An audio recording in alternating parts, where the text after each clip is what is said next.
Warahmatullahi wabarakatuh. Alhamdulillahirabbil alamin wassalatu wassalamu ala asyrafil anbiya'i wal mursalin sayyidina Muhammadin wa ala alihi wa sahbihi ajmain amma ba'du. Allahumma shalli wa sallim ala sayyidina Muhammad wa ala alihi wa sahbihi ajmain amma ba'du. Kaifa halukum ya talamidi, bagaimana anak-anakku yang soleh dan soleha kabarnya? Alhamdulillah baik ya, dan tetap menjaga kesehatan di rumah dan tetap semangat. Baik, segala puji dan puja mari kita aturkan pada Tuhan kita, Rabb kita, Allah SWT yang senantiasa memberikan kita nikmat hingga detik ini, yang mana ketika nikmat itu coba kita hitung, maka tidak akan bisa kita menghitungnya sampai kapanpun. Karena saking banyaknya nikmat itu yang telah diberikan dan senantiasa diberikan oleh Allah SWT. Serta salawat serta salam semoga senantiasa tercurahkan kepada junjung kita Nabi besar Muhammad SAW, yang mana beliau adalah panutan kita, teladan kita, sehingga kita menjadi orang-orang yang beriman. Bapak kali ini akan membacakan susunan acara pada pagi hari ini, yaitu pada bina pribadi Islam. Anak-anakku yang soleh soleha, sebelumnya Bapak akan membacakan adab dan tata tertib terlebih dahulu. Sebelum kita mulai lebih jauh lagi, yang pertama yang belum mengisi daftar hadir, silakan mengisi terlebih dahulu. Yang kedua, peserta wajib memakai username dengan format nama peserta underscore kelas. Namanya nama lengkap ya. Kemudian peserta wajib menjaga adab komunikasi ya, dijaga adabnya karena kita adalah sekolah Islam dan anak yang soleh dan solehah. Jadi harus dijaga itu adab komunikasinya antar teman, apalagi kepada guru dan nanti ketika bertanya pada pemateri. Selanjutnya, peserta tidak diperkenankan mencoret-coret screen, ya, tidak boleh, dilarang itu ya. Kemudian peserta tidak diperkenankan chat di ruang Zoom kecuali sesi tanya jawab atau ketika sudah diperkenankan oleh moderator. Selanjutnya, peserta wajib menyalakan video dan mematikan suara. Selanjutnya, peserta mengajukan pertanyaan dengan menulis di kolom chat atau angkat tangan. Kemudian moderator memilih siapa yang akan boleh bertanya. Kemudian nomor 9, terakhir, peserta wajib mengikuti acara hingga akhir. Ya, tidak ada yang live terlebih dahulu. Baik anak-anakku yang soleh dan soleha, sebentar lagi kita akan mendengarkan tausiah, nasihat, dan ilmu dari pemateri kita, yaitu Dr. Muda Musy'ab Esket. Jadi beliau ini adalah Ketua KKI, kemudian KKI IMSAK ya, dan BEM, dan beliau ini adalah Ketua BPI Kampus FK, seperti itu.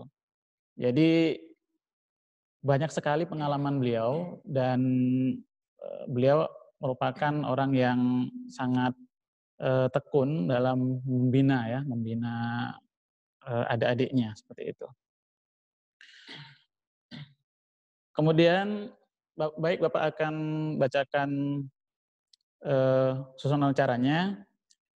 Yang pertama adalah pembukaan.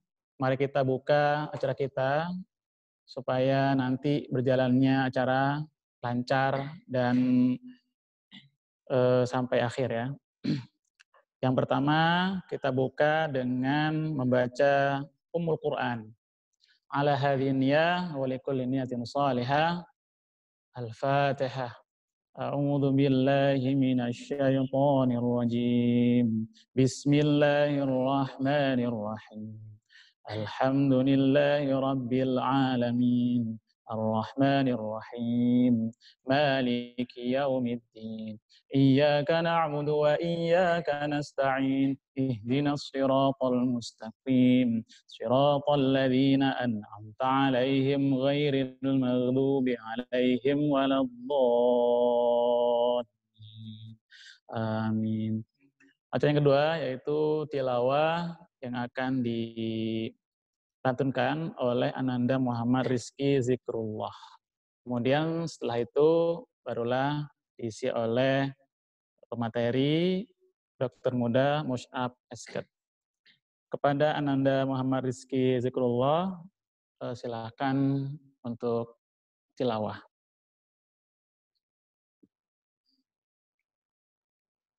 Silakan Muhammad Rizky.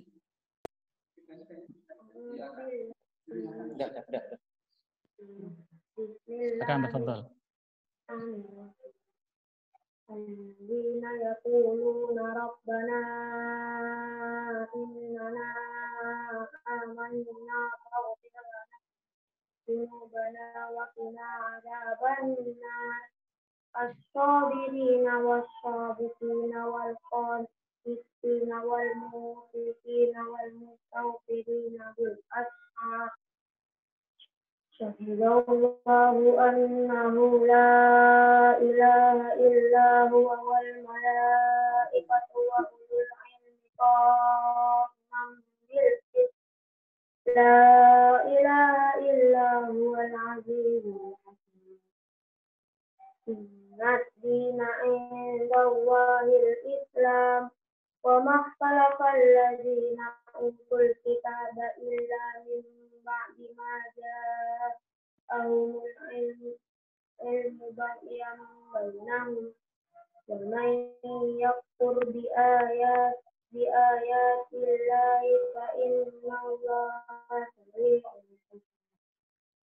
Fa in hajjuka faqul aslamtu wajhiya lillahi wa man ittaba'an wa qul ladzina utul kitaba wal ummiyina aslamtum fa in aslamu faqad ihtadaw wa in tawallaw fa innama 'alaikal balagh wallahu basirun bil 'ibad. Innal ladzina yakfuruna bi ayatillahi wa yaqtuluna an-nabiyyina bighairi haqq wa yaqtuluna alladzina ya'muruna bil qisti minan nasi fabashshirhum bi'adzabin alim. Ulaika alladzina habitat a'maluhum fid dunya wal akhirah wa ma lahum min nasirin. Shadaqallahul azim. Shadaqallahul azim wa rasuluhu. Baik anak-anakku yang soleh dan soleha, sebelumnya Bapak akan sapa dulu dokter muda kita. Kaifalukum ya Dokter Musy'ab? Alhamdulillah Ustaz, ana bi khair. Alhamdulillah. Gimana nih kabarnya? Alhamdulillah masih sehat Ustaz. Alhamdulillah sehat terus insyaallah. Meskipun kesibukannya juga di rumah sakit nih. Berarti di rumah sakit ya ini ya. Sekarang sudah. Jadi nanti kita akan mendengarkan beliau ini. Tolong anak-anak untuk memerhatikan dengan seksama ya, fokus dan khusyuk. Karena yang disampaikan beliau ini luar biasa tentang pengawasan Allah terhadap kita, makhluknya, dan kebersamaan Allah dengan kita. Seperti itu ya. Mungkin Bapak akan berikan sedikit ayat yang berkaitan ya, seperti pada surat Luqman ayat 16 itu bahwa Allah Ta'ala itu sangat tidak ada sesuatu pun yang samar ya. Jadi semuanya itu jelas di mata Allah Subhanahu wa taala. Baiklah, inilah acara yang kita tunggu-tunggu. Tolong anak-anak silakan disimak dengan baik.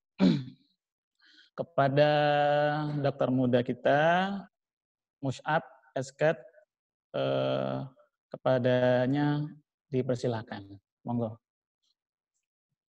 Nggih, matur nuwun Ustadz Ilyas. Nggih. Oke. Sebenarnya saya share screen dulu. Ya.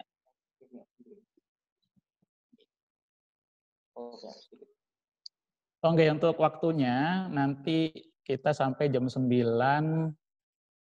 9.30 itu sudah selesai. Artinya termasuk nanti juga nanti kalau ada pertanyaan, itu sudah pokoknya semuanya sampai jam 9.30.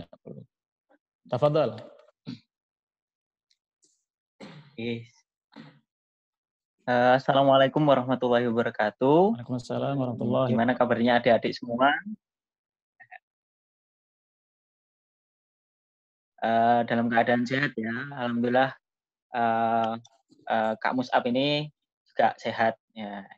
Jadi sebelum saya mulai, saya buka dulu. Bismillahirrahmanirrahim. Alhamdulillahirabbil alamin. Wassalatu wassalamu ala asrofil anbiya'i wal mursalin sayyidina Muhammadin wa ala alihi washabihi ajmain.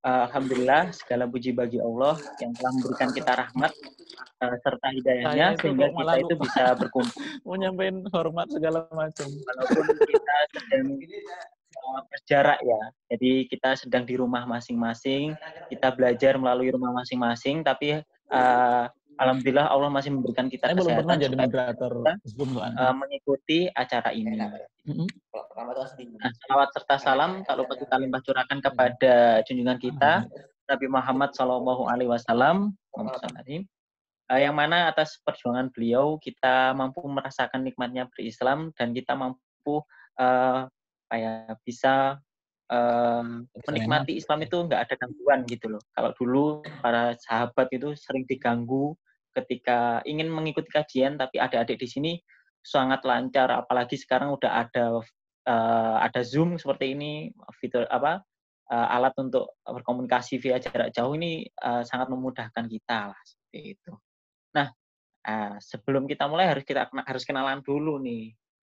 Perkenalkan, nama kakak Mus'ab ya, panggil kakak aja, nggak usah formal, panggil Ustadz karena ya masih jauh ilmunya, saya masih umur 23 tahun, jadi panggil kakak aja. Dan hobi saya olahraga dan jalan-jalan. Aslinya dari Jember. Ini teman-teman semua dari Jember semua ya. Nah, ada yang mungkin teman-teman di sini nggak asing kan ya, adik-adik semua di sini nggak asing dengan nama Mus'ab. Ada yang tahu nggak namanya Mus'ab bin Umair? Jangan Mus'ab yang ini ya, Mus'ab bin Umair. Ada yang tahu nggak Mus'ab bin Umair? Ya, saya anggap tahu ya, karena nggak bisa jawab langsung. Saya anggap teman-teman tahu di sini Mus'ab bin Umair. Apalagi teman-teman di sini SD Islam Terpadu pasti tahu lah sama namanya Mus'ab bin Umair. Ada yang tahu kisahnya? Nah, biarkan Kak Mus'ab bercerita dulu tentang Mus'ab bin Umair. Jadi Mus'ab bin Umair itu merupakan sahabat Nabi yang dulunya itu ketika sebelum masuk Islam beliau adalah orang yang terpandang. Beliau itu adalah orang yang sangat rapi, wangi, kaya dari keluarga terpandang dan semuanya itu ada pada Mus'ab bin Umair ini. Nah, bahkan orang-orang zaman dahulu itu ketika Mus'ab ini belum ada ya, itu wanginya sudah tercium, pasti orang-orang udah pada tahu, wah ini pasti wanginya Mus'ab bin Umair, pasti bentar lagi dia datang. Dan beneran, ketika nggak lama dari itu, mungkin sekitar 2 menit atau 3 menitan gitu, ada Mus'ab bin Umair gitu. Nah, namun ketika Mus'ab bin Umair ini sudah mulai mengenal Islam, mulai terpapar hidayah dari Allah, Mus'ab ini langsung menjadi berubah 180 derajat gitu. Yang dulunya dia itu sangat wangi, terpandang dan lain sebagainya, ketika sampai di Madinah waktu itu setelah dikurung oleh keluarganya, dia itu pakaiannya compang-camping, nggak karu-karuan, seperti orang yang tanpa tujuan seperti itu. Nah, tapi Mus'ab ini merupakan sahabat Nabi yang sangat dicintai oleh Nabi Muhammad. Nah, mungkin saya kasih pertanyaan di sini buat adik-adik. Kira-kira nih, kenapa seorang Mus'ab yang dulunya dia terpandang, dia itu orang yang punya segalanya, orang yang rapi, terus dia punya harta, punya tahta lah seperti itulah bisa dikatakan, tapi dia meninggalkan itu hanya untuk Islam gitu. Ini pertanyaan yang uh, cukup sulit ya. Mungkin ada yang tahu nggak kira-kira kenapa sih alasan Mus'ab itu harus meninggalkan itu semua hanya untuk masuk Islam gitu. Nah, jawabannya adalah karena Mus'ab itu sudah mulai mengenal Allah gitu. Jadi siapa sih Allah itu? Nah, ini kita baca setiap hari nih, kita lihat di surat Al-Fatihah di ayat kedua. Jadi ketika setelah Bismillahirrahmanirrahim dengan menyebut nama Allah yang Maha Pemurah lagi Maha Penyayang, di ayat kedua dikatakan Alhamdulillahirabbil alamin. Segala puji bagi Allah, Tuhan semesta alam. Artinya apa? Mus'ab itu meninggalkan semuanya untuk lebih dekat kepada Allah. Allah itu siapa? Allah adalah Tuhan semesta alam yang menciptakan dunia, yang menciptakan kita, itu, yang mengatur segala urusan yang ada di alam semesta. Nah, apa sih buktinya kalau Allah itu merupakan Rob atau adalah Tuhan kita? Maka kita harus tahu itu alasannya kenapa Mus'ab itu benar-benar meninggalkan segalanya untuk Allah Subhanahu wa taala. Nah, ini alasannya teman-teman. Nah, ini pada tahun 1927, ilmuwan ini mengatakan bahwa alam semesta lahir dari ledakan besar. Wah, ini merupakan teori yang dikemukakan dari teori punyanya Albert Einstein gitu. Jadi alam semesta itu lahir dari ledakan besar. Nah, apa yang terjadi teman-teman? Di Al-Quran dikatakan bahwa dan apakah orang-orang yang kafir itu tidak mengetahui bahwasanya langit dan bumi itu keduanya dahulu adalah satu yang padu. Kemudian kami pisahkan antara keduanya dan dari air kami jadikan segala sesuatu yang hidup, maka mengapa mereka tiada juga beriman. Ini surat Al-Anbiya ayat 30. Nah, ini pada tahun 1927. Nah, Al-Quran itu turunnya adalah sekitar 600 Masehi. Nah, jadi jauh sebelum sebelum ilmuwan itu mengumpulkan teori tentang alam semesta dari ledakan besar ini atau terbentuknya alam semesta, Al-Quran itu sudah menyampaikan bahwa sebenarnya langit dan bumi itu menyatu. Meskipun di Al-Quran itu tidak dijelaskan apa yang menyebabkan itu berpisah, tapi sudah jelas bahwa itu sebenarnya awalnya mereka adalah satu yang kemudian itu berpisah. Bisa jadi dari ledakan kemudian berpisah menjadi langit dan bumi seperti itu. Nah, di lain tempat nih, ahli geografi pada tahun 1960-an, ahli geografi mengatakan gunung itu menahan lempengan bumi supaya tidak bergerak gitu. Nah, ini pada tahun 1960 gitu. Sedangkan pada 1400 tahun yang lalu dalam Al-Qur'an ini sudah diturunkan gitu. Surat Al-Anbiya ayat 31 yang artinya dan telah kami jadikan bumi itu gunung-gunung yang kokoh supaya bumi itu tidak goncang bersama mereka. Gitu. Di ayat yang lain dijelaskan bahwa bumi itu adalah sebuah hamparan yang artinya itu mudah sekali untuk bergeser gitu. Dan bumi itu adalah merupakan pasaknya. Nah, kemudian di satu sisi lagi pada tahun 1926 ini langit itu memiliki beberapa lapisan. Itu merupakan teori dari fisikawan pada tahun 1926. Sedangkan di 1600 tahun yang lalu Al-Qur'an itu sudah menyampaikan bahwa dialah Allah yang menjadikan segala sesuatu yang ada di bumi untuk kamu dan dia berkehendak menuju langit lalu dijadikannya 7 langit dan dia Maha mengetahui segala sesuatu. Nah, ini surat Al-Baqarah ayat 29. Artinya apa teman-teman? Sebelum ilmuwan itu ada, sebelum ilmuwan itu teori-teori yang ada sekarang itu muncul, Al-Quran itu sudah menjelaskan semuanya. Ini terakhir nih, ini yang merupakan bidang saya ini. Nah, jenis kelamin ditentukan oleh kromosom XY dari ayah. Wah. Jadi ini ahli biologi pada tahun 1903 ya, 1903 mengatakan bahwa jenis kelamin ditentukan oleh kromosom XY dari ayah. Nah, padahal sebelumnya Al-Quran itu sudah mengatakan bahwa dialah yang menciptakan berpasang-pasangan pria dan wanita dari air mani apabila dipancarkan. Surat An-Najm ayat 45-46. Nah, di sini dikatakan air mani. Jadi pria dan wanita itu dari air mani. Jadi penentuan jenis kelamin laki-laki dan perempuan itu dari kromosom XY dari seorang ayah gitu, bukan dari ibu yang punya kromosom XX seperti itu. Nah, ini sungguh luar biasa gitu, bagaimana dulu ketika zaman Nabi Muhammad itu masih belum ada namanya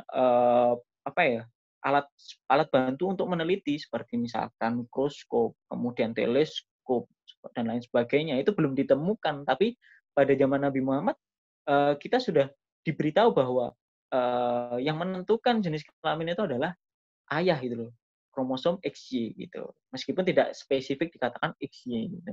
Dan banyak lagi yang lain sebagainya. Dan ini menegaskan bahwa Al-Quran itu adalah suatu hal yang benar gitu.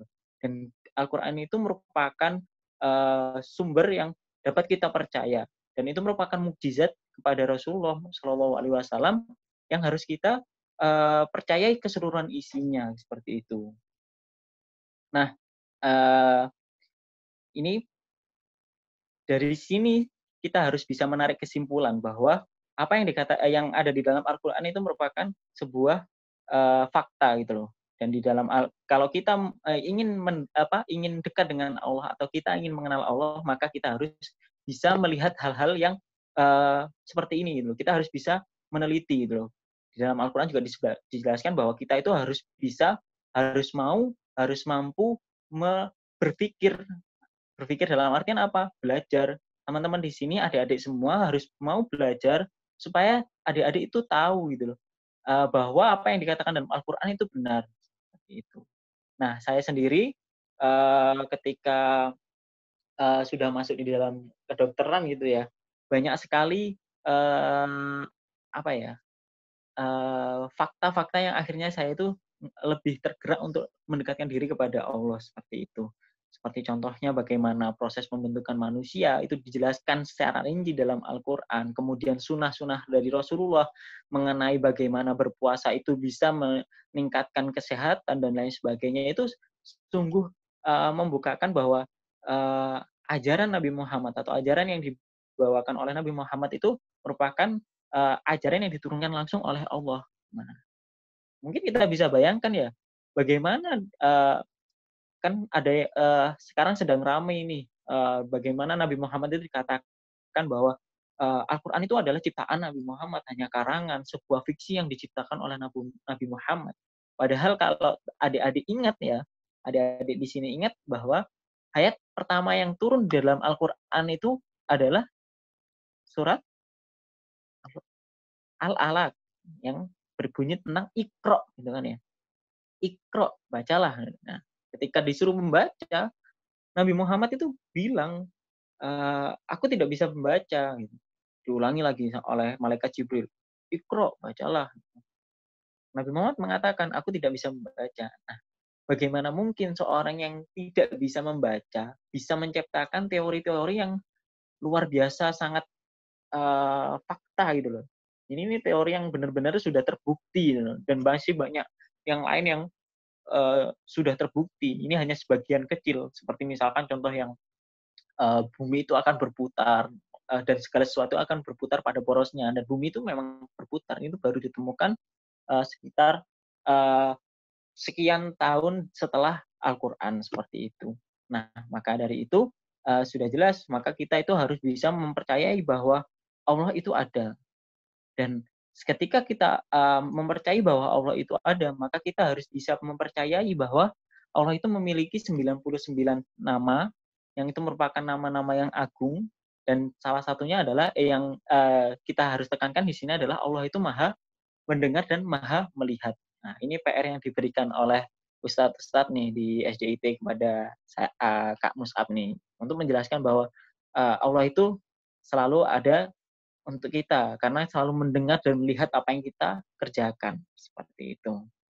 Nah, ketika kita sudah percaya bahwa Allah itu ada, dan di dalam Al-Quran itu juga sudah disebutkan bahwa Allah itu maha mendengar dan maha melihat, maka kita harus percaya gitu.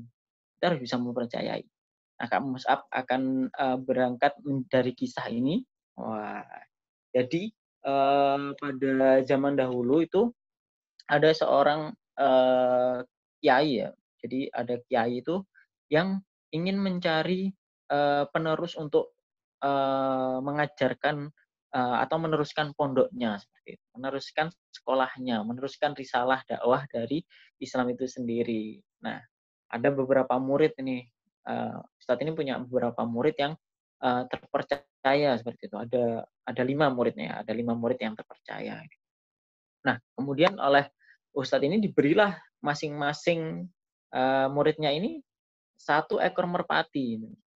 Nah, jadi diberi 1 ekor merpati. Kemudian ustadznya berkata, "Wahai murid-muridku, aku sudah tua." Oh, bilang gitu ya. "Aku sudah tua, aku hendak mencari penerus dari perjuanganku, penerus dari pondokku ini." Ya. Jadi dari murid-muridku ini kiranya siapakah yang siap untuk meneruskan dari perjuanganku. Ustadznya bilang gitu. Kemudian dari kelima ini langsung mengatakan, "Saya siap, Ustadz, insya Allah saya siap," gitu dikatakan. Oke, karena banyak yang siap maka harus saya uji terlebih dulu. Wah, Ustadznya bilang gitu. Kemudian oleh Ustadznya diberikan 1 ekor merpati gitu ya. Kemudian oleh ustadznya dikasih tugas nih murid-muridnya ini. Silahkan, ini saya beri 1 ekor merpati. Saya minta tolong kepada semuanya, silahkan kamu bunuh merpati ini tanpa ada yang melihat dan tanpa ada yang tahu bahwa kamu telah membunuh merpati ini. Itu adalah ujian dari ustadznya itu. Kemudian ustadznya bilang, "Saya beri waktu sampai 2 hari." Seperti itu ya. Nah, akhirnya ketika sudah, "Udah, sekarang kamu silakan pulang dan mengerjakan tugasnya ya." Ketika udah pulang, udahlah mulai mulai mencari cara-cara sendiri dari kelima orang ini. Kemudian ketika sudah selesai 2 hari, panggillah murid-muridnya ini, 5 orang ini dipanggil menghadap ke ustadznya, bapak kiainya ini. Wah, ya semuanya membawa mayat dari merpati itu.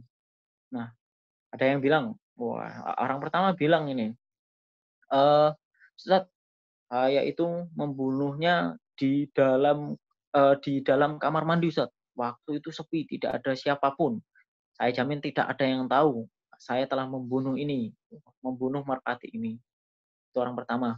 Orang kedua bilang, "Ustadz, saya membunuhnya di bawah kasur, Ustadz, di bawah kolong-kolong kasur, Ustadz. Jadi tidak ada yang lihat waktu itu, Ustadz. Saya yakin 100% tidak ada yang tahu." Gitu. Kemudian orang ketiga bilang, "Ustadz, saya membunuhnya waktu malam hari, Ustadz. Di kuburan juga, Ustadz. Sepi, Ustadz. Nggak ada yang tahu, Ustadz. Sampai sekarang pun juga nggak ada yang tahu. Saya jamin tidak ada yang tahu, Ustadz." Terus orang yang keempat juga bilang, "Ustadz, saya bunuhnya di gudang tua, Ustadz, yang sudah tidak dihuni sekian tahun, Ustadz. Kemudian di sekitarnya itu adalah ladang yang sangat luas. Jadi tidak ada yang tahu saya telah membunuh merpati ini." Gitu. Nah, kemudian orang yang kelima ini, nah, masih menunjukkan merpatinya masih utuh. Loh, kok masih utuh?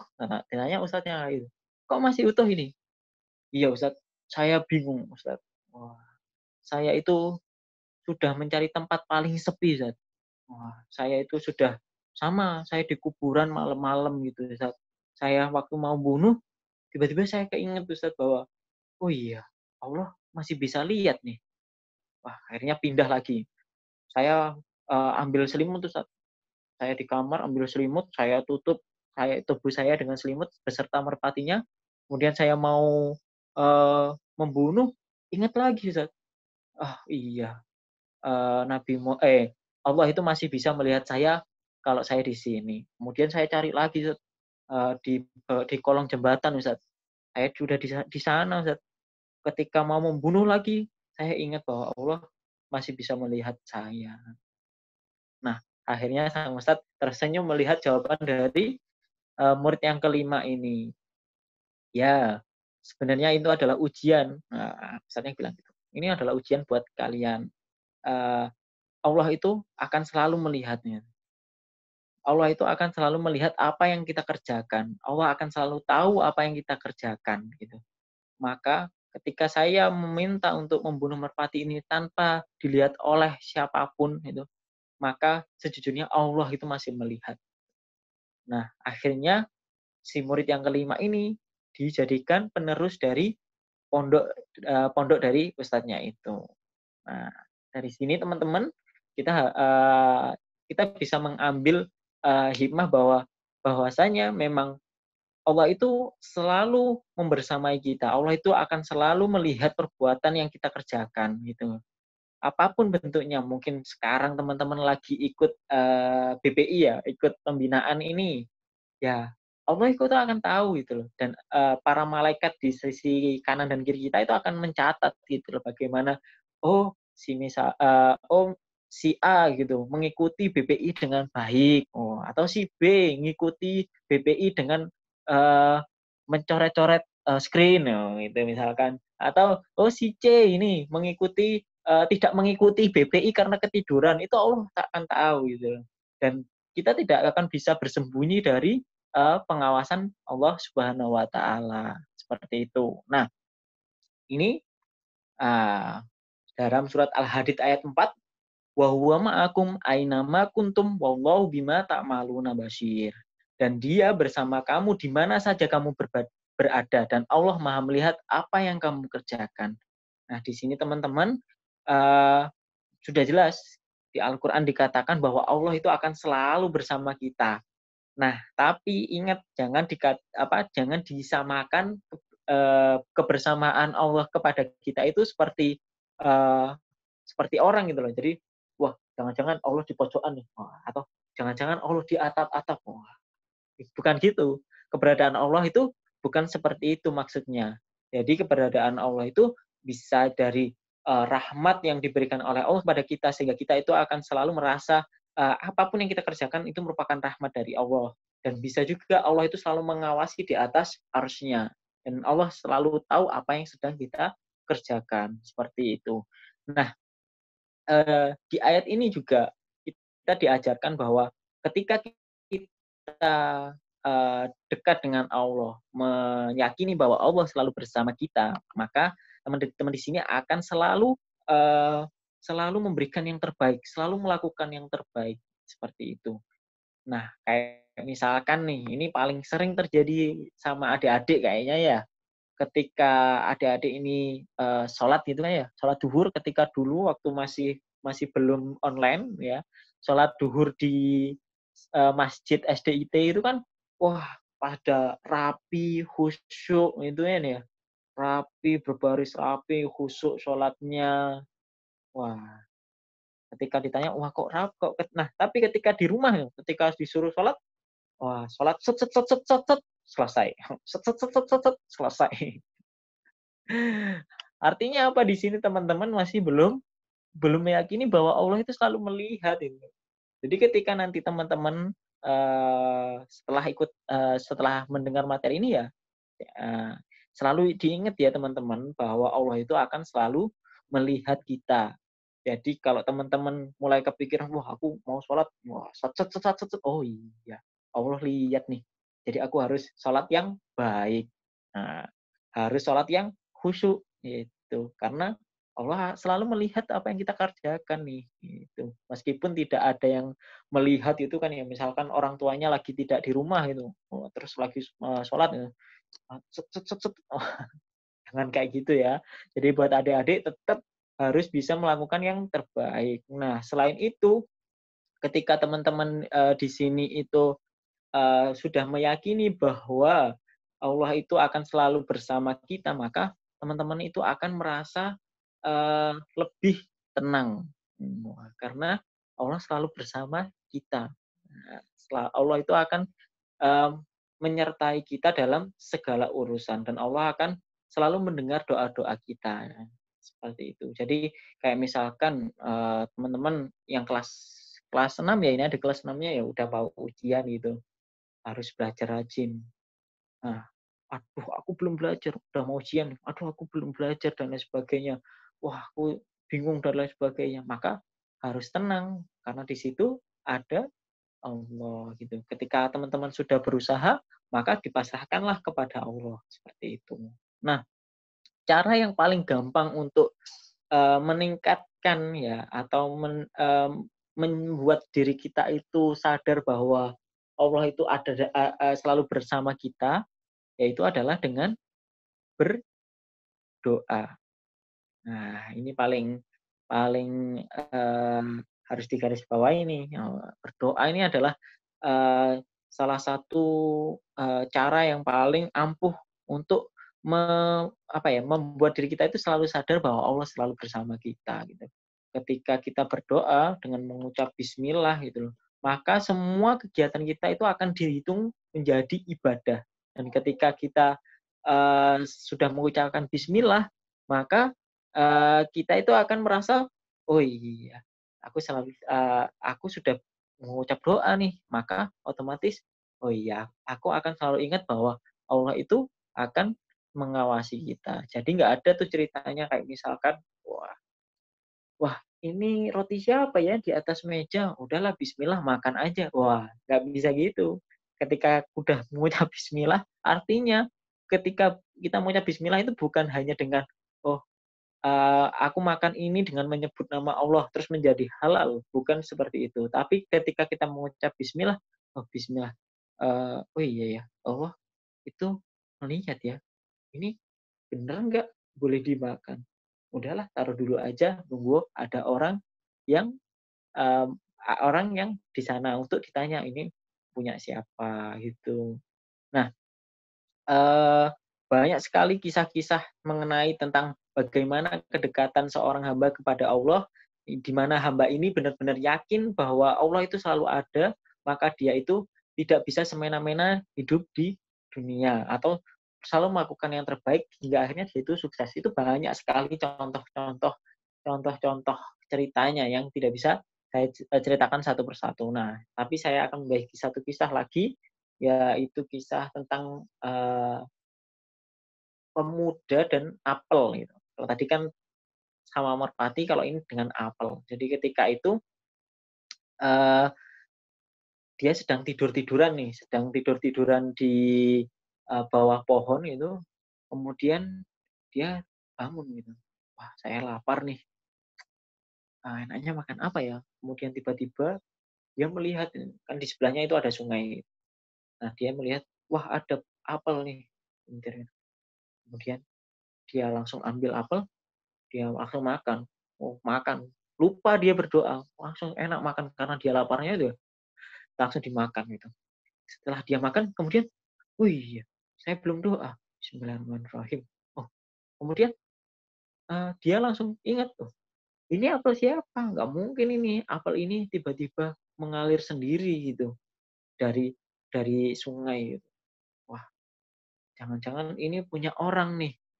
Ya sudahlah kalau gitu coba aku cari siapa pemilik apel ini." Akhirnya pemuda itu mencari, jadi menyusuri sungai, disusuri sungai itu, kemudian dia jalan, wah akhirnya ketemu nih ada pohon apel di tepi sungai seperti itu, dan ternyata banyak sekali, itu adalah perkebunan apel. Wah, karena perkebunan apel, dicarilah, oleh pemuda ini, eee, pemilik dari kebun apel itu.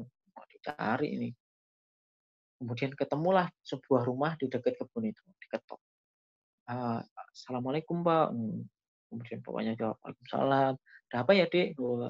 Si pemuda ini menjawab, "Ini Pak, sebelumnya saya mohon maaf, saya ini tadi kelaparan, kemudian lihat apel mengapung di sungai. Akhirnya saya langsung makan aja. Tapi saya lupa bahwa ini pasti ada pemiliknya. Ketika saya susuri, sungainya ternyata berhenti di sini dan saya yakin bahwa ini adalah apel milik jenengan, Pak. Wah, jadi saya cuma mau meminta izin apakah boleh saya memakan ini, dan kalaupun saya tidak diperkenankan mau makan ini secara gratis, izinkan saya bekerja untuk Bapak tanpa digaji, seperti itu. Bilang seperti itu. Wah, akhirnya Bapak ini karena, mendengar penjelasan pemuda ini langsung merasa tersentuh gitu loh. Ya sudah, kamu bekerja di sini selama seminggu. Wah, akhirnya dipekerjakan malah. Ketika sudah selesai seminggu, dikasih gaji. Wah, Pak, saya sudah tidak mengharapkan imbalan loh, Pak. Saya ikhlas ini untuk mengganti apel yang sudah saya makan gitu. Nah, nggak apa-apa, Dik, ini sampean ambil. Kebetulan ini jenengan Adik ambil untuk membeli makan, malah digaji gitu. Saking jujurnya pemuda ini. Kamu kerjanya udah baik. Wah, apel-apel yang di sini itu menjadi lebih baik semenjak kamu datang. Akhirnya digaji. Akhirnya si pemuda ini malah dijadikan pekerja tetap di kebun itu. Wah.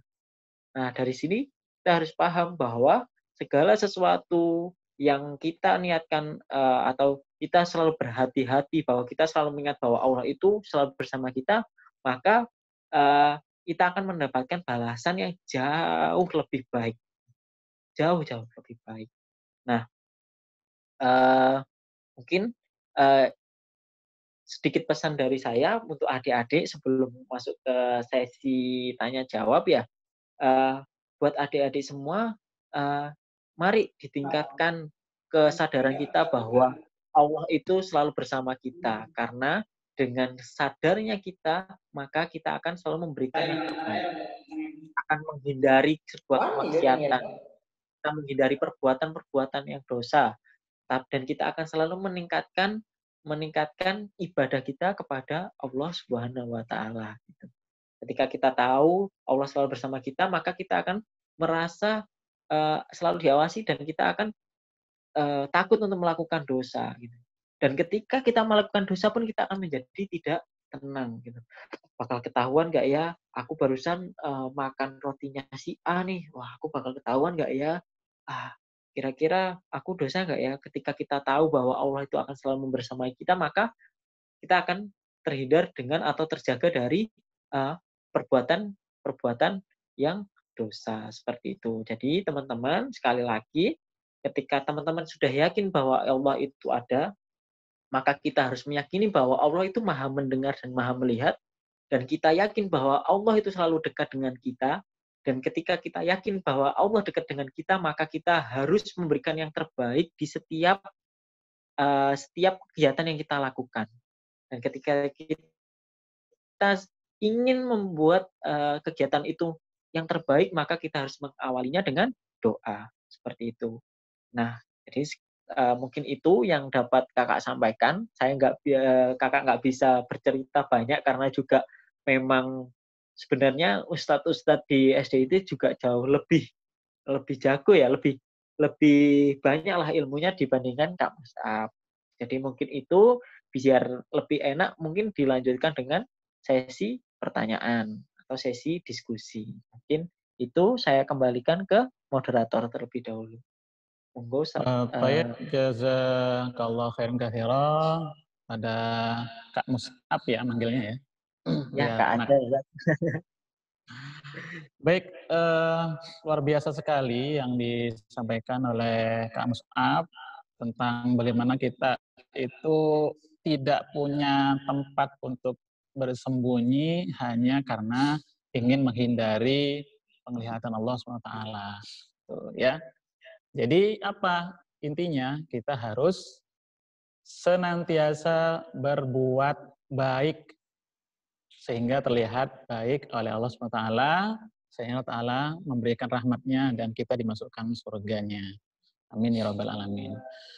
Selanjutnya, bagi anak-anakku yang soleh dan soleha, buat putra nih ya, bagi anak-anakku yang soleh, silakan yang ingin bertanya, silakan disampaikan. Bertanya di chat atau waktu masih tinggal 20 menit lagi kira-kira. Ya, silakan. Silakan ditulis. Boleh juga langsung bertanya menyalakan mic. Silakan. Mungkin ada penjelasan lain yang mungkin ingin disampaikan anak-anak untuk mengkonfirmasi kepada Kak Mus'ab atau bagaimana, silakan. Boleh bertanya, silakan. Boleh mengkonfirmasi juga boleh, silakan. Bertanya tentang materi ya. Jangan bertanya, Kak Mus'ab sudah punya istri. Aduh. Pertanyaannya berat, Ustaz. Sudah menikah, Ustaz? Belum, Ustaz. Belum. Oh, iya. Masih single. Masih single ya. Ayo, adik-adik mungkin ada yang tanyain. Ya, Apa silakan. semua ini? Apa kurang jelas tadi ya? Azam. Kalau kesulitan bisa tulis saja, Ustaz. Mungkin bisa nulis di di chat itu. Azam. Bagaimana pertanyaannya? Oh ya, ini ada pertanyaan dari Ananda Azam. Kak, bagaimana caranya supaya semangat terus sholatnya? Tuh. Ya, tafadhal, Kak Mus'ab, dijawab. Mungkin ada tips-tips yang pengalaman pribadi atau dari sepengetahuan Kak Mus'ab. Biasanya nih tips biasanya sih. Tafadhal. Iya, kalau ini jatuhnya jadi tips ya. Jadi karena kalau meruntut dari ilmu kayaknya kejauhan karena bukan bidang saya. Mungkin Ustadz Ilyas lebih paham ya nanti. Jadi kalau dari saya pribadi, bagaimana supaya semangat sholat nih. Nah, caranya adalah kita harus punya target. Target dalam artian bukan target sholat ya, tapi kita punya target apa yang kita ingin capai nih. Misalkan ini kelas 5, wah kelas 5. Aku kelas 5 nggak mau jadi murid biasa. Jadi aku kelas 5 harus jadi murid yang luar biasa. Ranking 1. Tulis di target ini. Nah, catat di targetnya. Ya, silakan dicatat ini tipsnya dari Kak Mus'ab. Ketika sudah punya target, maka harus tahu bagaimana cara mencapainya. Nah, salah satunya adalah kita harus yakin bahwa kita itu nggak bisa hanya mengandalkan belajar aja, tapi kita harus bisa mengandalkan kedekatan kita bersama Allah. Seperti itu kan ya. Jadi ketika kita punya sesuatu yang kita tidak punya, maka kita harus meminta kepada yang punya. Benar nggak? Kayak misalkan aku pengen apel gitu. Saya harus minta nih kepada orang yang punya apel. Gitu. Nah, caranya kita supaya bisa meminta apa yang menjadi target kita supaya menjadi nyata, maka kita harus meminta kepada Tuhan atau Allah yang mengatur segala sesuatu, atau Allah yang maha memberi, Allah yang maha mengabulkan doa, Allah yang maha mendengar, Allah yang maha memberikan rizki, seperti itu. Maka sudah jelas kita harus sholat, karena sholat itu adalah salah satu kedekatan kita yang paling mudah dengan Allah, seperti itu. Nah, ketika kita sudah istilahnya sudah sholat, istilahnya rajin lah, punya semangat untuk sholat gitu, maka dengan sendirinya insya Allah akan tercapailah target-target yang kita catat seperti itu. Jadi mungkin itu sih targetnya. Kayak kakak sendiri juga punya target-targetan untuk masa depan ya. Jadi nggak bisa berhenti di sini. Maka ketika kakak ngerasa wah berat nih kayaknya, maka Kak Mus'ab harus minta nih kepada yang punya. Dan yang punya itu adalah Allah. Melalui apa? Sholat dan lain sebagainya. Dan ini mungkin sedikit sedikit kisah tentang Kak Mus'ab sendiri mengenai ketika Kak Mus'ab itu sedang semangat ya, istilahnya sholatnya itu tertata rapi, maka Kak Mus'ab itu urusannya menjadi lebih mudah gitu. Kak Mus'ab tahu kapan waktunya istirahat, Kak Mus'ab tahu kapan waktunya belajar, kapan harus break istilahnya bermain sama teman-teman, bersosialisasi, itu jadwalnya itu lebih teratur gitu, lebih pas gitu. Jadi itu merupakan sebuah keajaiban dari sholat. Makanya sholat itu banyak sekali manfaatnya gitu. Banyak sekali keutamaan-keutamaan sholat yang akan kembali ke diri kita. Oleh karena itu kita itu harus selalu semangat untuk sholat gitu. Gitu. Jadi nggak boleh dijadikan beban kewajiban, tapi harus dijadikan sebagai sarana kebutuhan nih. Aku butuh Allah, maka aku harus sholat. Aku butuh dekat dengan Allah, aku harus sholat. Mungkin itu sih tips dari Kak Mus'ab. Semoga menjawab ya.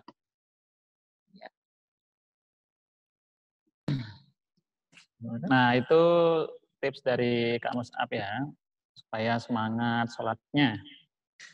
Selanjutnya ada lagi nih, Kak, bagaimana menjadi pribadi Islam yang tangguh? Mungkin dijelaskan terlebih dahulu tangguh itu apa gitu, biar enggak ini. Tafadhol, bagaimana menjadi pribadi yang, atau berarti cara lagi nih, bagaimana caranya jadi pribadi Islam yang tangguh? Tafadhol. Wah, ini Dari pertanyaannya. Ananda Ibrahim 5 Umar. Ya, ya. Ibrahim 5 Umar. Luar biasa nih. Bagaimana menjadi pribadi Muslim yang tangguh ya? Wah, ini keren nih. Kayaknya calon-calon Muslim yang tangguh juga ini, Ibrahim ya. Nah, kalau dari Kak Mus'ab sendiri, caranya adalah kita harus bisa mengamalkan, menjadikan Islam itu adalah bagian dari hidup kita. Jadi ketika kita beribadah, kita maka harus ingat bahwa ya caranya beribadah seperti ini, sesuai dengan Al-Quran dan As-Sunnah. Nah, ketika kita nanti bersosialisasi atau ketika nanti kita bekerja, bersekolah, gitu kan ya, atau kalau kamu saya juga masih belajar itu, ketika kita sedang melakukan aktivitas kita, maka kita harus memasukkan unsur keislaman di dalamnya itu. Ketika kita tahu, maka kita akan menjadi orang-orang yang terbaik di dalam bidang itu. Ketika kita tahu bahwa kan kita sudah belajar barusan bahwa kita harus meniatkan segala sesuatu untuk beribadah. Kita harus mengawalinya dengan doa. Kita awali dengan doa, maka itu akan menjadi sebuah ibadah untuk kita. Akhirnya segala sesuatu yang kita lakukan adalah bernilai ibadah. Nah, selain itu, kita juga harus meningkatkan pengetahuan kita dengan membaca. Nah,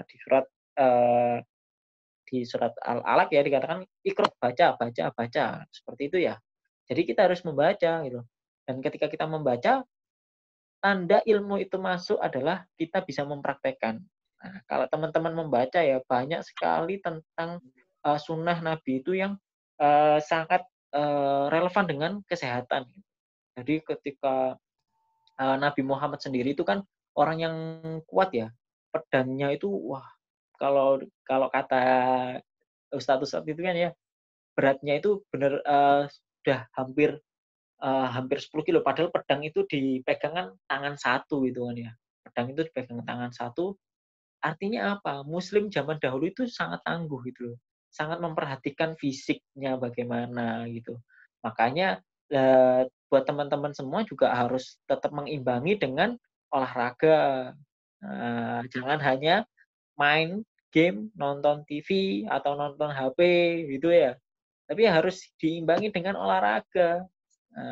Harus dimulai nih, mumpung masih anak-anak ini masih punya energi lebih, main sepak bola, main basket, atau mungkin main gopak sodor kayak boleh, main olahraga permainan seperti itu. Yang jelas semua itu adalah bagian dari ibadah kita atau bagian dari mendekatkan diri kita untuk supaya menjadi Muslim yang lebih tangguh seperti itu. Jadi kita kembalikan bahwa Allah itu akan selalu bersama kita, dan kita harus mempraktekkan apa-apa yang sudah disampaikan dalam Al-Quran dan As-Sunnah, seperti itu. Mungkin itu aja tips untuk menjadi muslim yang tangguh.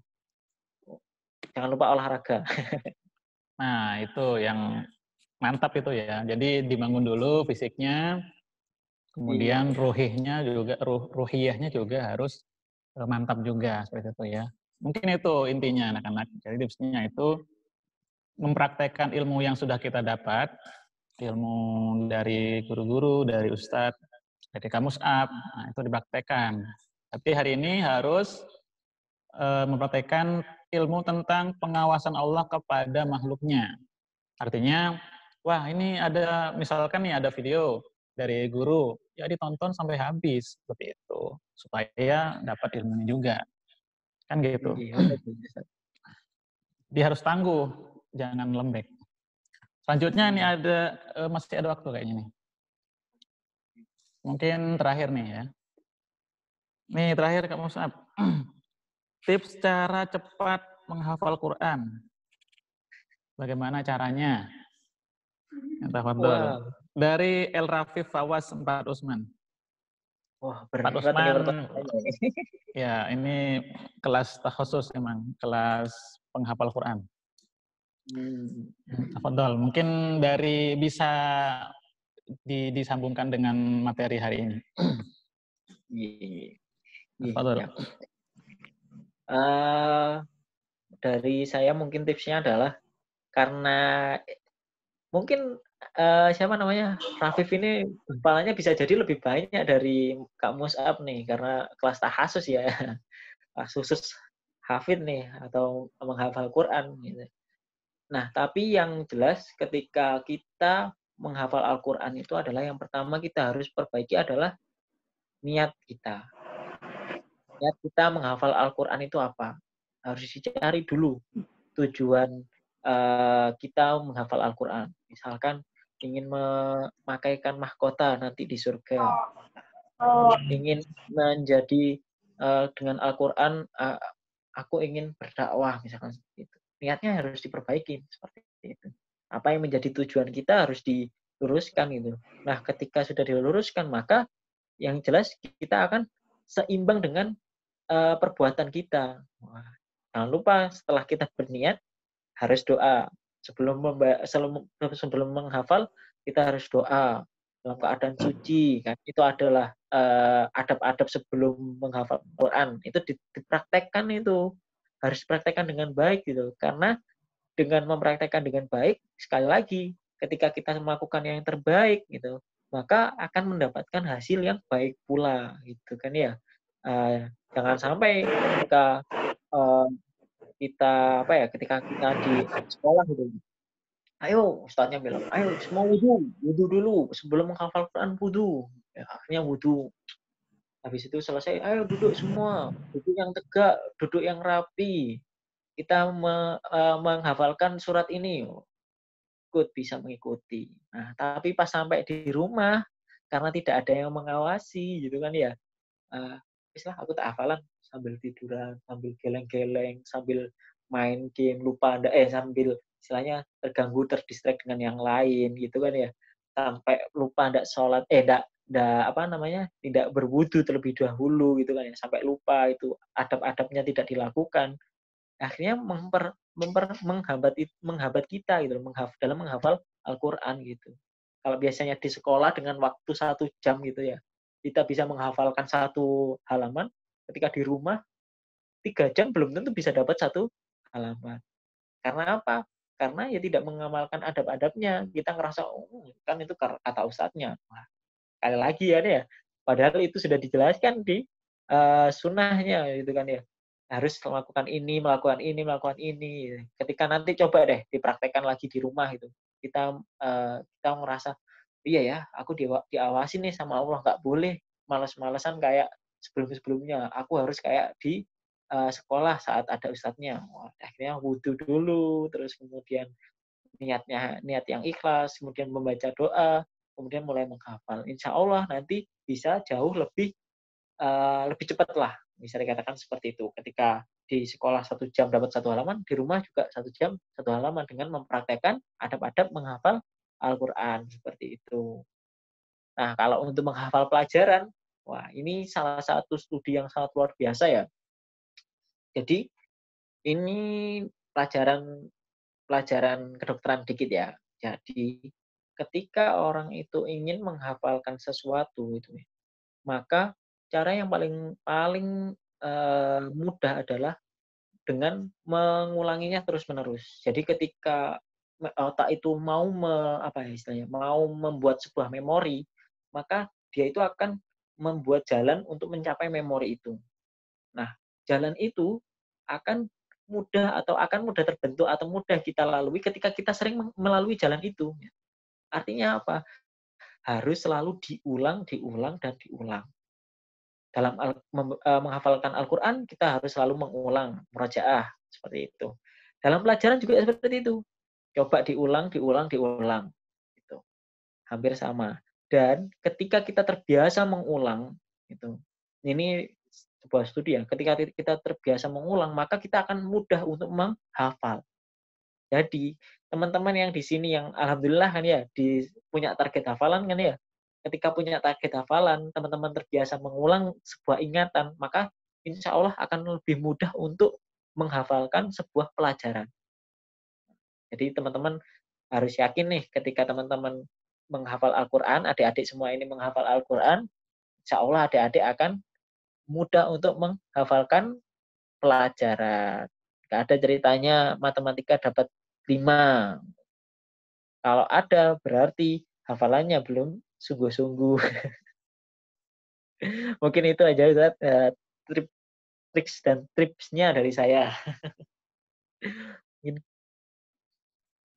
Jazakallah khairan katsira. Tapi ini ada satu lagi nih Kak, waktunya Oke, dikit. silakan. Sayang sekali, tapi ini yang mungkin pertanyaan yang berkaitan dengan materi hari ini. Kak, ini sedikit curhat mungkin. Kak, jika kita bohong, orang yang kita bohongi marah gitu ya. Apakah akan mendapat ampunan Allah? Dari Nathan 4 Umar. Kita pernah berbohong pada teman, wallahu a'lam. Terus teman itu marah, apakah akan mendapat ampunan Allah? Gitu. Coba dijawab ya. Berarti kan kalau bohong itu kan berarti berkaitan dengan penguasaan Allah ya. Artinya mungkin merasa tidak ada yang memperhatikan gitu kan. Oh, kalau saya bohong gitu kan, mungkin itu kan masih berkaitan seperti itu. Tapi ketika ketahuan terus marah yang dibohongin, apakah masih mendapat ampunan Allah seperti itu? Monggo. Oke. Ini terakhir insyaallah ya, pertanyaan terakhir. Paling yang terakhir. pertama yang harus dilakukan ya sebelum minta apakah Allah mengampuni atau tidak ya, harus minta maaf ke orang yang dibohongi dulu. Jangan cuma wah aku dosa nih kayaknya bohong, ya udahlah aku minta ampun ke Allah aja. Tapi tidak minta maaf ke orangnya, ya sama aja gitu kan ya. Jadi harus minta maaf dulu kepada orang yang sudah kita dzalimi atau kita bohongi, seperti itu. Harus minta maaf terlebih dahulu. Kalau sudah minta maaf, baru kita minta ampunan ke Allah. Nah, selain dari 2 sifat, kan Kak Mus'ab sudah bilang, Allah itu memiliki 99 nama dan banyak sekali sifat di dalam Al-Quran gitu kan ya. Nah, yang di-highlight karena memang membersamai kita, Allah Maha mendengar dan Maha melihat. Ya. Selain itu, Allah juga Maha mengampuni. Gitu. Allah akan selalu mengampuni, gitu. Mengampuni kita semua ketika kita berbuat salah, ketika kita khilaf, gitu kan ya. Allah itu akan selalu memaafkan dan mengampuni dengan syarat dengan syarat kita itu bertobat dengan sungguh-sungguh. Nah, artinya apa? Kita benar-benar tidak akan mengulangi kesalahan itu. Nah, ini barusan tambahan. Kalau tidak dimaafkan gimana Kak ya? Kalau tidak dimaafkan, tidak apa-apa. Yang penting kamu sudah berusaha untuk meminta maaf, gitu loh. Kalau dalam hadis kan sudah dikatakan ketika kamu membuat salah, maka kamu harus meminta maaf gitu kan. Nggak boleh lebih dari, kalau tidak bersapa, kalau nggak salah 3 hari ya, nggak boleh lebih dari 3 hari kamu harus bisa minta maaf. Kalau tidak dimaafkan, itu berarti dosanya masuk ke dosa yang tidak memaafkan, seperti itu. Nah, jadi teman-teman di sini adik-adik semua juga harus bisa memaafkan dan meminta maaf ya. Nah, ini buat temannya Nathan ini kalau bisa memaafkan ya. Karena kalau tidak dimaafkan bisa jadi kamu sendiri nanti yang dapat dosanya gitu. Atau kalau enggak malah kamu enggak jadi orang yang tenang gitu. Ketika kita memaafkan orang, kita akan menjadi orang yang tenang lah. Jadi selain kita tidak mendapat dosa, kita juga jadi tenang seperti itu. Jadi nggak apa-apa kalau bisa, intinya harus meminta maaf terlebih dahulu, dan ketika sudah minta maaf, kita minta ampunan kepada Allah, Allah akan mengampuni dengan syarat taubat yang sebenar-benarnya, nggak diulangi lagi, gitu ya Nathan. Jadi insya Allah akan diampuni kok. Dan harus diingat ketika udah punya kesalahan kayak gitu, nggak boleh diulangi ya, karena udah tahu ketika berbohong, Allah tahu. Ya, ketika Nathan berbohong, Allah tahu loh Nathan sedang berbohong. Jadi nggak boleh diulangi lagi seperti itu. Ya, mungkin itu sih jawaban dari saya, Ustaz. Gimana Nathan, mau minta sudah dimaafkan belum? Ya,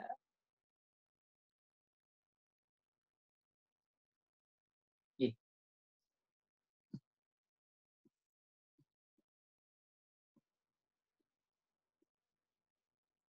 insya Allah ngoten Ustaz jawabannya. Mungkin Ustaz Ilyas mau menambahi. Gimana nih Ustaz? Ya, jazakallah pada Kak Mus'ab, luar biasa. Oke, cukup menjawab ya, Nathan ya. Jadi kalau masih ada dosa kepada manusianya, jadi maaf dulu, minta maaf dulu. Setelah itu minta maaf pada Allah SWT. Seperti itu. Jadi demikianlah BPI Akbar kali ini. Semoga ilmu-ilmu yang disampaikan oleh Kak Mus'ab, pengalaman beliau, semoga menjadi ilmu yang manfaat ya. Karena ilmu yang tidak bermanfaat itu walaupun banyak bukan malah mendekatkan diri kepada Allah, tetapi malah menjauhkan kita dari Allah Subhanahu wa taala. Itu konsekuensi bagi orang penuntut ilmu. Jadi kalau ingin tambah dekat sama Allah, ya harus dipraktekkan ilmunya supaya bermanfaat. Nah, seperti itu. Mungkin ada wasiat terakhir. Bukan maksudnya bukan wasiat terakhir. Maksudnya ada untuk anak-anak kita ini supaya menjadi bekal nantinya gitu.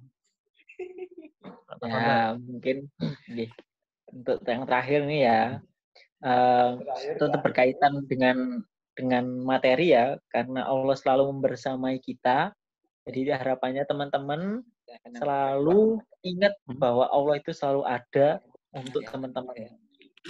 Nah, ketika Allah ada untuk teman-teman, maka teman-teman juga harus memberikan yang terbaik untuk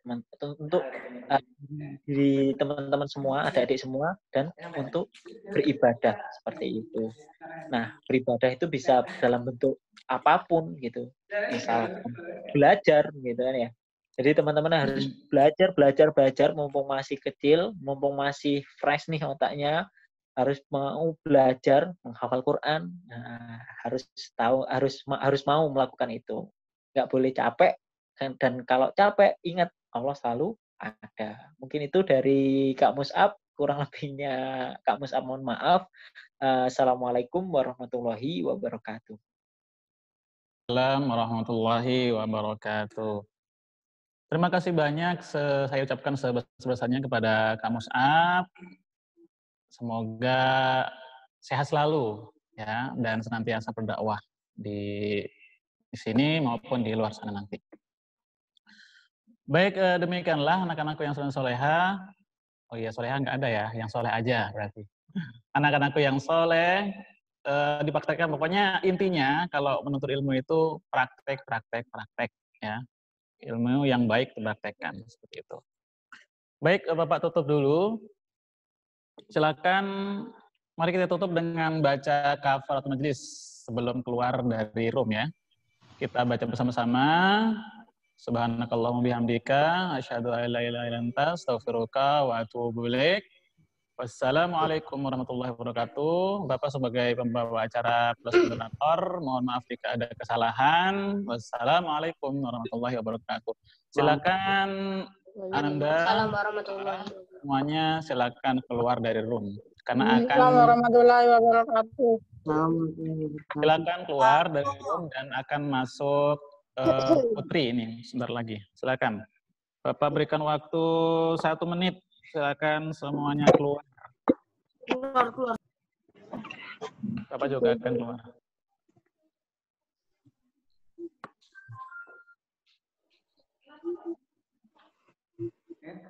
Biar langsung masuk ke Tunggu keluar dulu aja. Keluar. Ayo anak-anak, dia keluar dulu ya.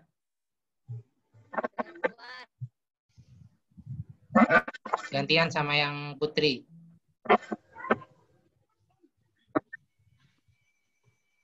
Wabarakatuh. Sebelumnya Bu Iim ucapkan selamat bergabung, ahlan wa sahlan kepada mbak-mbak kelas 4 sampai kelas 6 SDIT Harapan Umat Jember. Nah, sebelum memulai, izinkan Bu Iim membaca kembali tentang adab atau aturan kegiatan BPI Akbar. Latihan.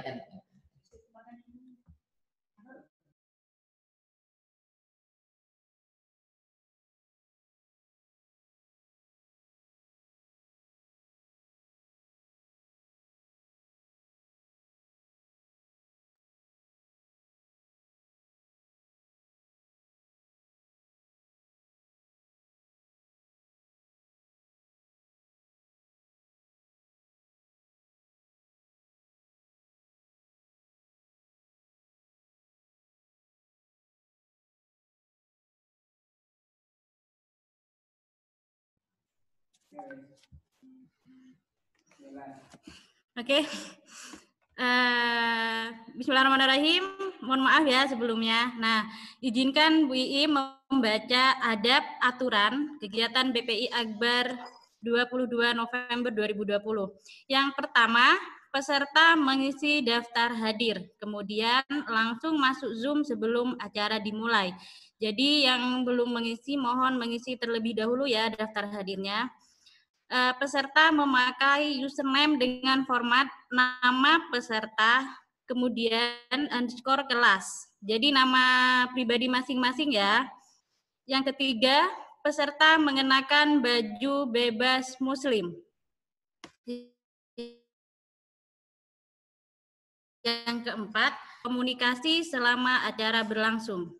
Yang kelima, peserta tidak diperkenankan chatting di ruang Zoom kecuali ketika sesi tanya jawab dan sudah dipersilahkan oleh moderator. Jadi ketika belum dipersilahkan, anak-anak tidak boleh mencoret-coret ya, tidak boleh chatting-chatting. Yang keenam, peserta tidak diperkenankan mencoret-coret screen sehingga mengganggu berlangsungnya acara. Yang ketujuh, peserta wajib menyalakan video dan mematikan suara selama acara berlangsung. Yang kedelapan, peserta mengajukan pertanyaan dengan menuliskan di kolom chat atau angkat tangan. Kemudian moderator akan memilih atau memberikan kesempatan menyampaikan pertanyaan. Jadi boleh nanti kalau mau bertanya boleh melalui chat ya. Terus yang 9, peserta wajib mengikuti acara hingga akhir. Semoga anak-anakku semua bisa memahami ya. Baik, agar acara pada hari ini dapat berjalan dengan lancar, penuh berkah, mari kita awali, mari kita buka dengan membaca surat Al-Fatihah bersama-sama. Abata. A'udzu billahi minasyaitonir rajim. Bismillahirrahmanirrahim. Alhamdulillahi rabbil alamin. Ar-Rahmanir-Rahim. Maliki yaumiddin. Iyyaka na'budu wa iyyaka nasta'in. Ihdinas siratal mustaqim. Siratal ladzina an'amta 'alaihim ghairil maghdubi 'alaihim waladdallin. Selanjutnya yaitu tilawah yang akan disampaikan, yang akan dilantunkan oleh saudari kita, yaitu Mbak Martisa Sakofah Ridho dari kelas 5 Usman. Kepada Mbak Tida dipersilahkan.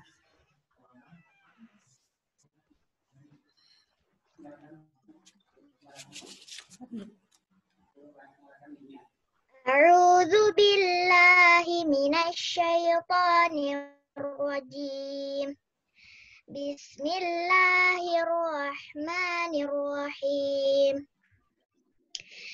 Innallaha la yaghfiru an yushraka bihi wa yaghfiru ma duna dzalika liman yasha'.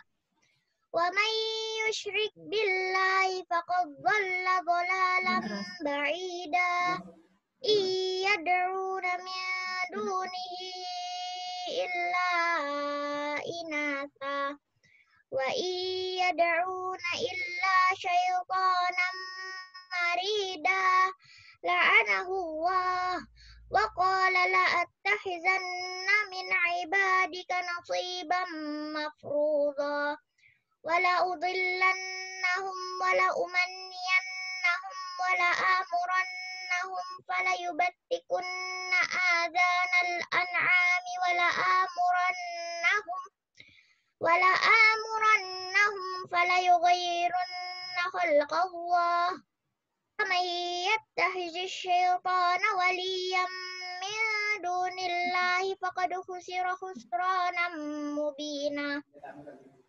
Ya'iduhum wa yumannihim wa ma ya'iduhumus syaitanu illa ghurura. Ulaika ma'wahum jahannam wa la yajiduna 'anha mahisa. Walladzina amanu wa 'amilus solihati sanudkhiluhum jannatin tajri min tahtihal anharu khalidina fiha abada. Wa'dallahi haqqan wa man asdaqu minallahi qila. Laisa bi amaniyikum wala amaniyi ahli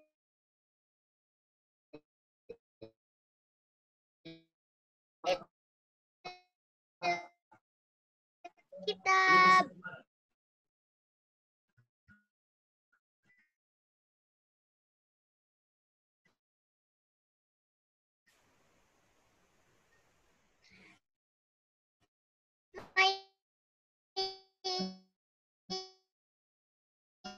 Ya'mal su'an